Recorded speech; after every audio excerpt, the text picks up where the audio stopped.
Assembly ఎన్నికల్లో అధిక సీట్లు గెలుచుకొని అధికారం కైవసం చేసుకున్న కాంగ్రెస్ ఇప్పుడు స్థానిక సంస్థల ఎన్నికలపై ఫోకస్ పెట్టింది. ఇప్పటికే ఆగస్టు చివరి వారంలో నిర్వహించాలని సూత్రప్రాయంగా చెప్పిన సీఎం రేవంత్ రెడ్డి ఆ మేరకు ప్రక్రియ స్టార్ట్ చేయాలని అధికారులకు ఆదేశించారు. అయితే ఎలక్షన్స్ నిర్వహణపై సర్కార్ మల్లాగొల్లలు పడుతున్నది. నోటిఫికేషన్ నెల రోజుల్లోపు ఇవ్వొచ్చా, మరింత సమయం పడుతుందా, రిజర్వేషన్లపై ఫైనల్ ఎందుకు సమయం పడుతుంది, బీసీ ఓటర్ల లెక్కింపునకు ఎంత టైం కావాలి అనే విషయాలపై ఆరా తీస్తున్నది.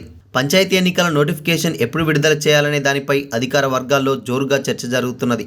ఆగస్టు చివరి వారంలో ఇస్తే ఎలా ఉంటుంది, దానికయ్యే సాధ్యాసాధ్యాలపైన ఇప్పటికైనా అధికారులు స్టడీ చేస్తున్నారు. ముందుగా సెంట్రల్ ఎలక్షన్ కమిషన్ నుంచి సర్టిఫై చేసిన ఓటర్ జాబితా రావాలి.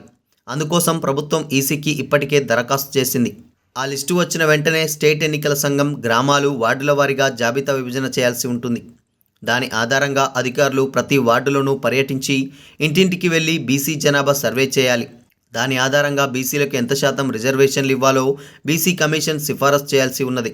అప్పుడే ఫైనల్గా రిజర్వేషన్లు ఫాలో అయ్యే ఛాన్స్ ఉంటుందని అధికారులు చెబుతున్నారు.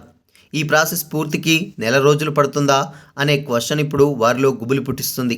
ముందుగా గ్రామ పంచాయతీ ఎన్నికలు నిర్వహించాలా, లేక ఎంపీటీసీ, జెడ్పీటీసీ ఎలక్షన్స్ నిర్వహించడమా అనే విషయంపై ప్రభుత్వం ఆలోచిస్తున్నట్టు టాక్ వినిపిస్తున్నది. ముందుగా కాలపరిమితి తీరిపోయిన పంచాయతీలకు ఎన్నికలు పెట్టకుండా ఎంపీటీసీ, జెడ్పీటీసీలకు పెడితే విమర్శలు వస్తాయేమోననే డౌట్ సర్కార్ను వెంటాడుతున్నది.